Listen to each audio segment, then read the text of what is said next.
This is Pet Life Radio. Let's talk pets. The views conveyed by the guests on this program do not necessarily represent the views of the host or owners of the Doggy Diva Show and do not necessarily constitute endorsement of products. Medical information shared by the guests on this program are those of the guests and are for informational purposes only. They should not replace the medical advice of your veterinarian. Hi, this is Susan Marie from the Doggy Diva Show. This episode features helpful advice for Pet First Aid Awareness Month and when best to transition from puppy food to adult food. That's what's on our show, so let's get started. Come here, babies. It's time for a treat, the Doggy Diva Show. Here's national award-winning author and animal advocate, Susan Marie. Hi, welcome to the Doggy Diva Show, the show for animal lovers. I'm your host, Susan Marie, and as always, I'm joined by my canine co-hosts, the Doggy Divas themselves. Thank you for joining us today as we bring you the experts in the pet and animal world right to you. Contact us at thedoggydiva.com. That's the DOGGYDIVA.com. We love hearing from you, so go grab a cup of coffee and your pet's favorite treat, and we'll be back in just a moment. Take a bite out of your competition. Advertise your business with an ad in Pet Life Radio podcasts and radio shows. There is no other pet-related media that is as large and reaches more pet parents and pet lovers than Pet Life Radio. With over 7 million monthly listeners, Pet Life Radio podcasts are available on all major podcast platforms. And our live radio stream goes out to over 250 million subscribers on iHeartRadio, Odyssey, TuneIn, and other streaming apps. For more information on how you can advertise on the #1 pet podcast and radio network, visit PetLifeRadio.com/advertise today. Let's Talk Pets on PetLifeRadio.com.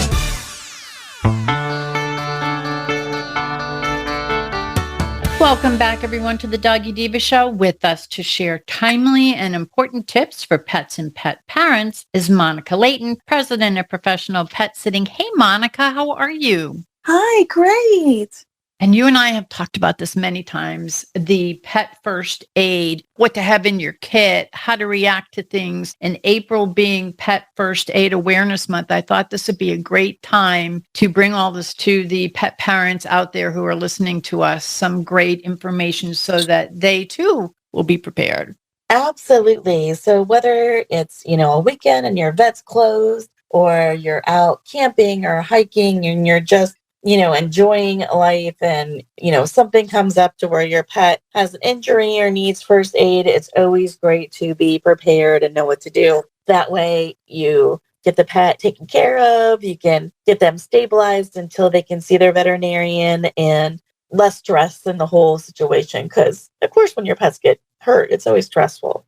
So I tell clients, they have some great resources around that they can check out. I always recommend that if you have a pet in the home, you can go online, you can go on YouTube. They have great classes. But I always recommend if they know how to do the Heimlich maneuver for their pet or they know pet CPR, 2 huge things that can save a pet's life. Everybody, I think, should really, really know how to do those if possible. And again, there's so many different things out there to where you can really, learn how to do it. And they have some wonderful classes. Almost every city has them. They're put on local community centers and vets offices even, have them, emergency centers, pet shelters, all great resources to, have local classes at, and they often switch around to areas. So they're very easy to find. And again, a lot of great resources online too. And if you can learn, your pet CPR and your Heimlich, then the rest, as far as stabilizing the pet can hopefully be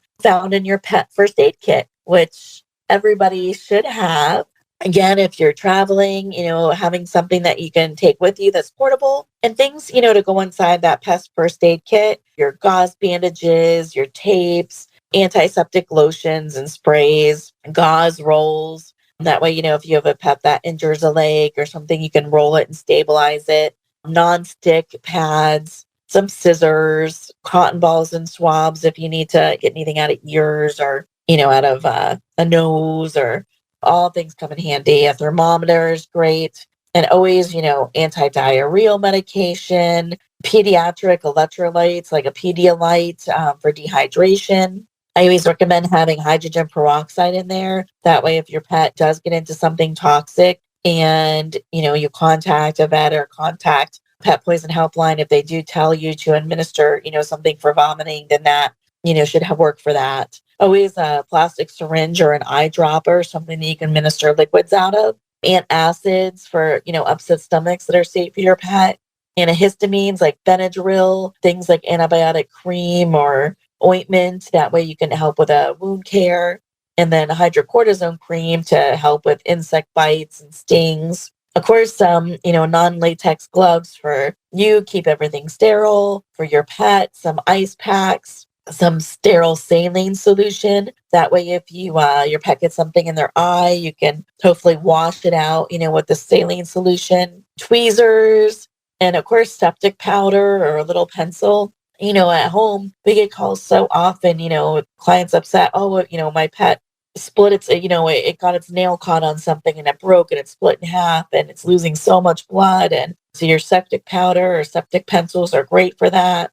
A pair of nail clippers. That way, if that does happen, you can cut the nail to right where the split is and kind of put the septic powder on there and make it stop bleeding. Your veterinarian's emergency information for the Pet Poison Helpline. All great things to keep in your first aid kit. Little pet first aid books are great.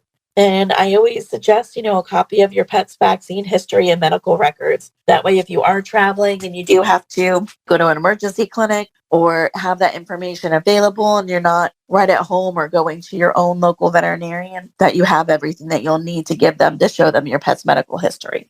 And that's also important. And again, you talked about the CPR. I had taken it a few years ago. They were doing it like locally around here when Francesca had something happen to her in the middle of the night, and I used my pet CPR on her, and we brought her into the vet early in the morning, and she said you saved her life. It was something that I never thought I'd need, but I did need, and it's something that you could do online. I think that they have YouTube classes and they have other classes that you could take. Contact your local, maybe Humane Society. Ours was done through a local Humane Society, and you and I know who the teacher was. She was very, very good. And yes, she's very, very good. And I told her, I saw her after that. And I said, you helped me save her life. You helped me save Breenie's life. And it was, you never know when you're going to put it, you're going to need it. But it's always better to be prepared, and you can get your certification in it. But it's also very important to have all of this stuff in your pet first aid kit. Monica, there's always something that could go wrong, and all of this stuff.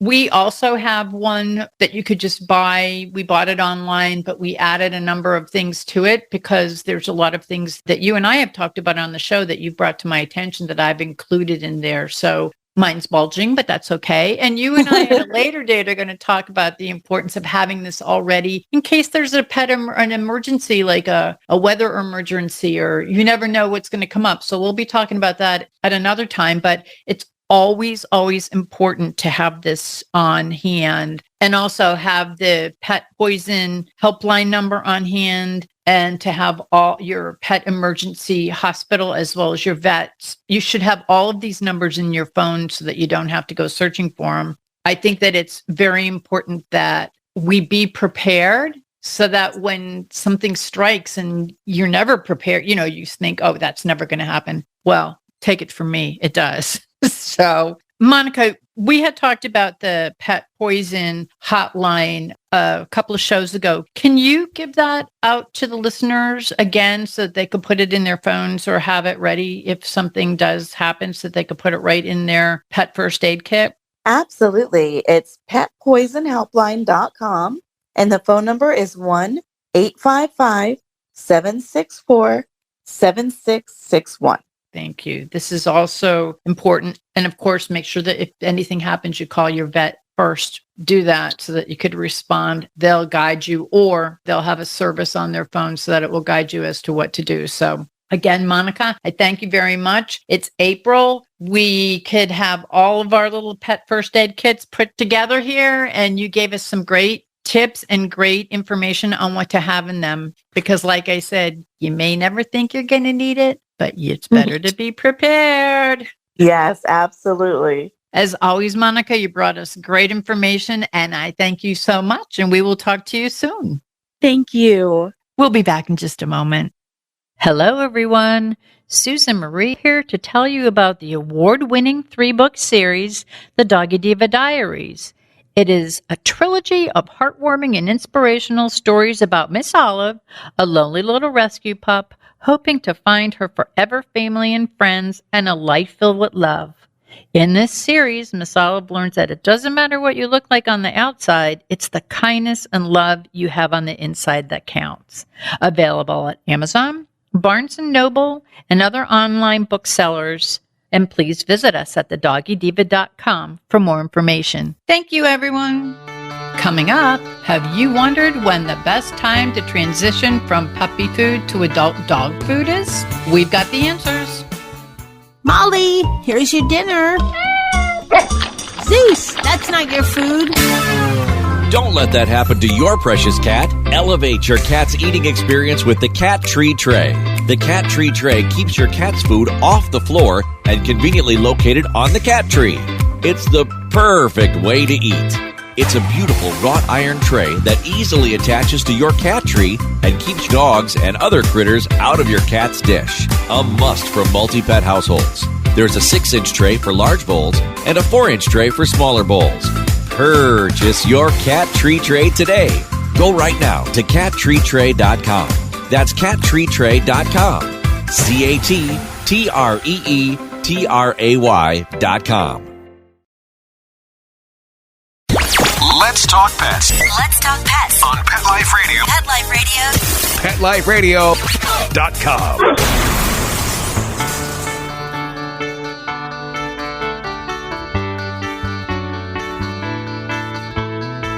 Welcome back, everyone, to the Doggy Diva Show. As a pet parent, I want to ensure my pup's nutritional needs are met throughout all stages of their life. With us today to help pet parents such as myself know the best time to transition pups from puppy food to adult food is Kim Gaebelein, Canine Relations Specialist at Bil Jac Foods. Hey, Kim, welcome back. Great to be on with you. Well, and I know that this is a really important topic because I think that people get a little confused or maybe are not quite sure when is the right time to transition their pups into adult dog food. So I thank you so much for coming on and talking to us about this. Now, what are some of the unique needs of a puppy and what can we do to properly care for them and keep them healthy and safe? Well, first of all, I think that it's really important to start with nutrition as a key basis for your puppies. So, as puppies grow, they have special nutritional needs. That first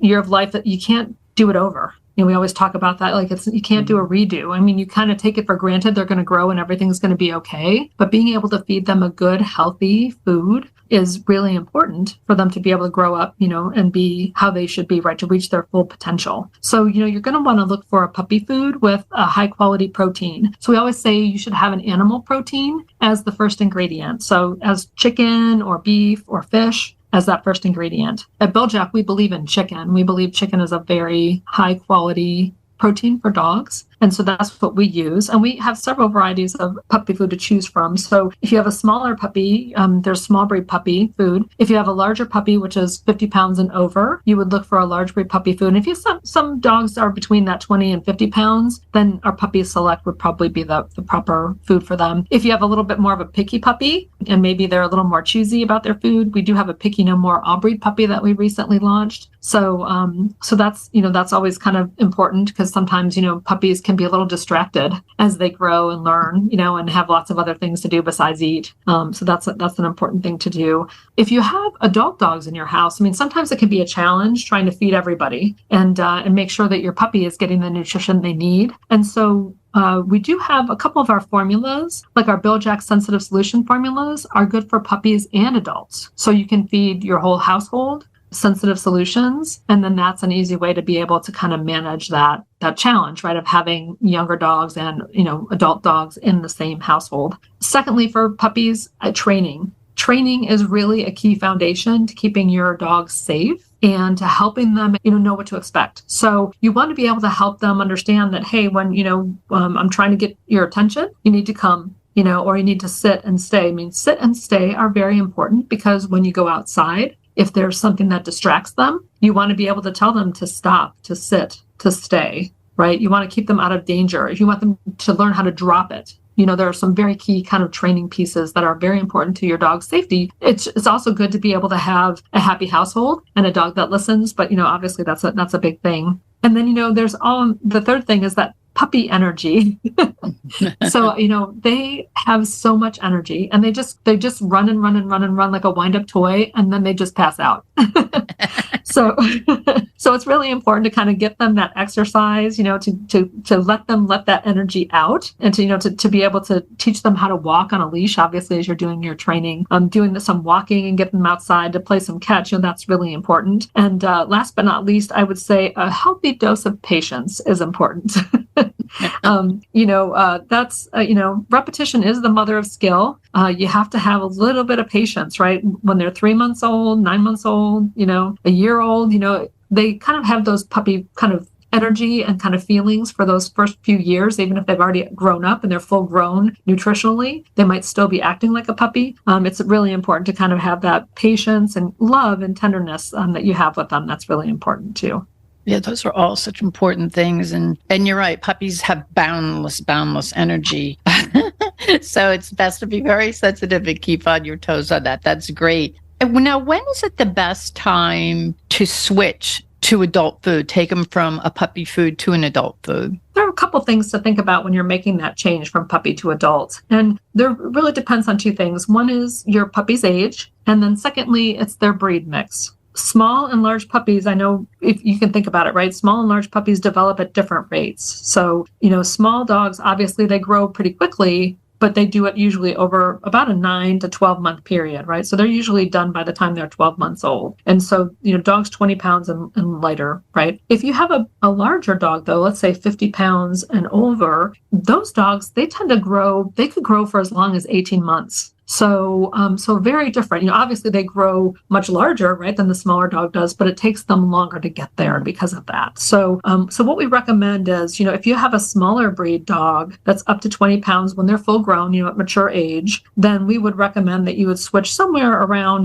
10 months to a year, when you see that puppy of yours is no longer really growing, so that's when you want to change. For a medium breed between 20 and 50 pounds, you would want to look at switching somewhere around a year of age, right? So somewhere around that 12-month period, you're going to want to make that switch. And then when we're talking about large dogs, definitely that 12-month period, 50 pounds and over. If you start to be in those giant breeds, then I would probably say closer to 18 months. So it really, again, depends on the age and your breed, your dog's breed, about how and when you want to switch them over to their adult food.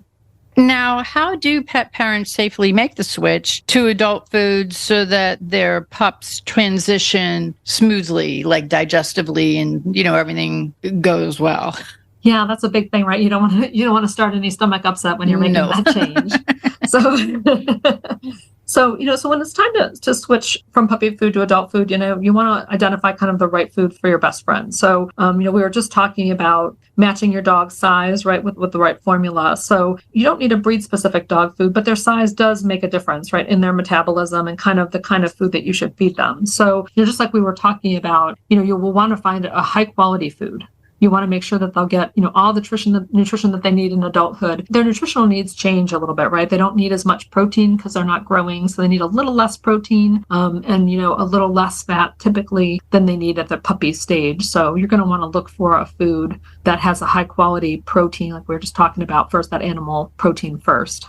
And then, the amount of time that it takes to transition really depends on what you plan to feed your dog. A lot of times you'll find on the bag of food, they'll tell you how long they think it should take to switch and transition that food. For example, if you're switching from a small breed puppy formula to a small breed adult formula, you might want to take 4 to 7 days to kind of little by little, at least 25% of the new food, 75% of the old food the first day. Then you might move to closer to 50% of each, the second day, a little closer to, 75% of the new food, 25% of the old food, so you're going to kind of transition, gently over to the new food. So most foods will tell you that you need to do that. If you're for example, if you're switching from Bil Jac puppy food to a Bil Jac adult food, right, whether it's a small breed to small breed, you don't really need to take that time to switch. You don't need to transition, right? You can just go ahead and transition over as soon as you run out of your puppy food. You can transition over to your adult food. So there's no switching needed. It's kind of interesting. One of the things about Bil Jac, if you have a dog that does not have a sensitive stomach, so, if they're pretty easygoing, they don't have a lot of sensitivities, a lot of times you can switch from whatever brand to Bil Jac without that transition, because of the way that Bil Jac is, right? Because it's easy to digest. Dogs love it. So what's most important is that you're measuring and kind of making sure that you're not overfeeding them in the process. But some foods, like I said, do tell you on the bag, what do you need to do and how should you transition if you're transitioning to one of their foods. Yeah, that's very helpful. And it's true when you are transitioning within Bil Jac, it does. I'm sure it's within the way that it's made, but it is much easier on the dog's tummies. So and I can attest for that. And what makes Bil Jac such a great solution for today's pet parents and feeding their pets, I guess, in all stages? Yeah, we really do try to look at, not just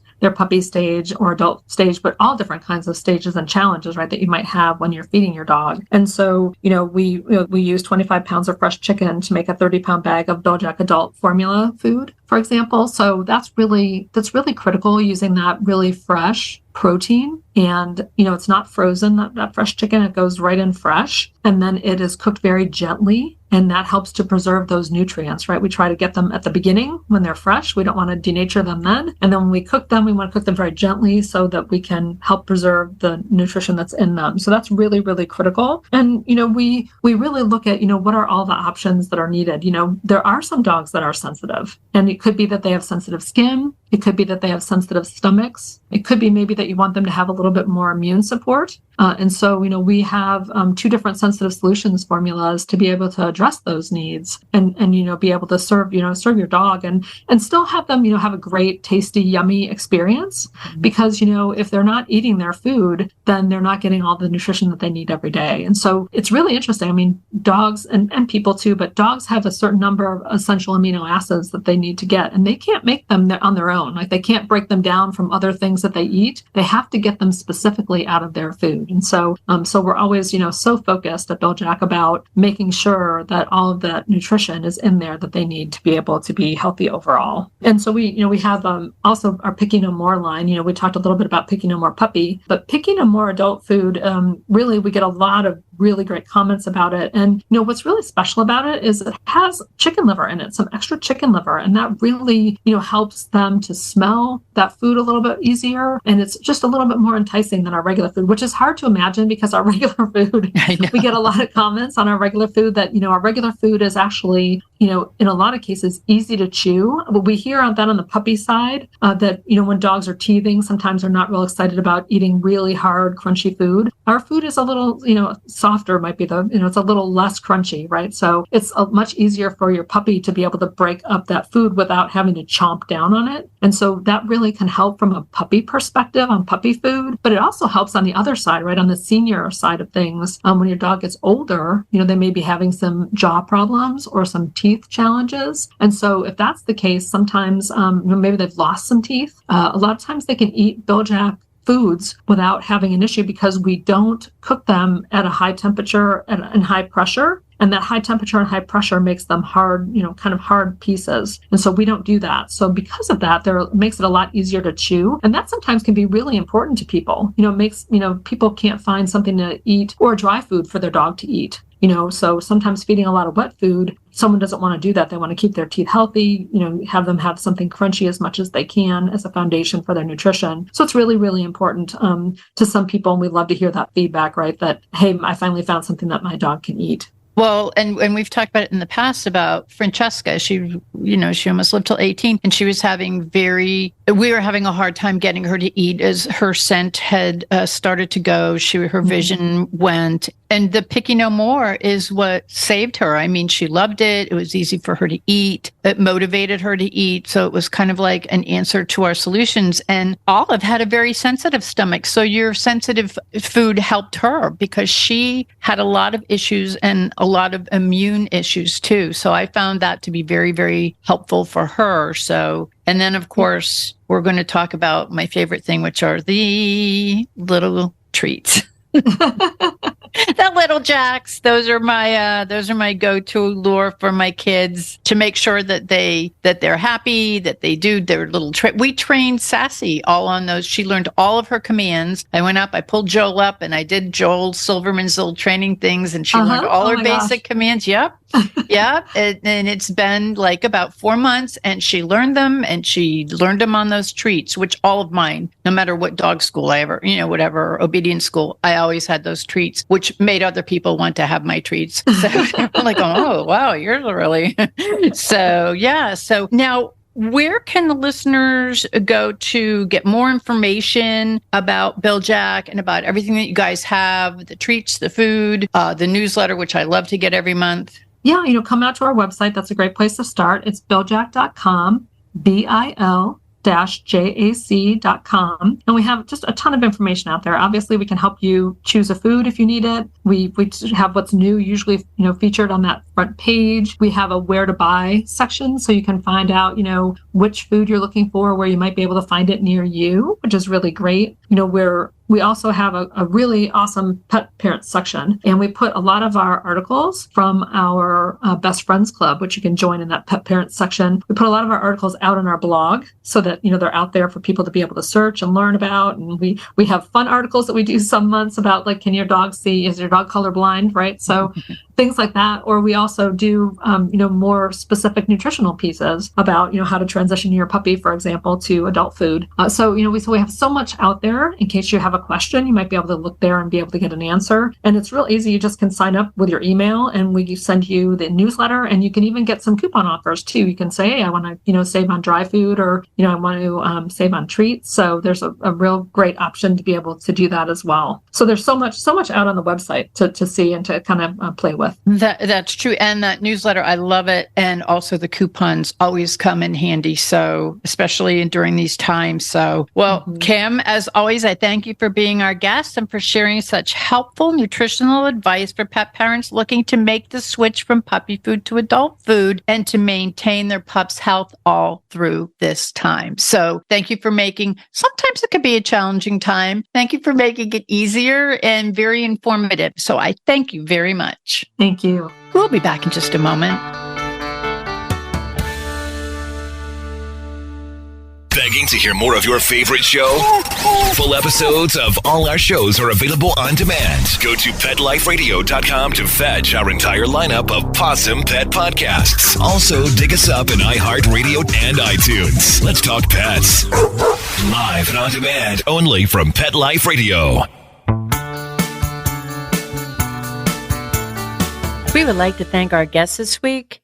And also, as our Doggy Divas always say, please love your pets because they love you unconditionally.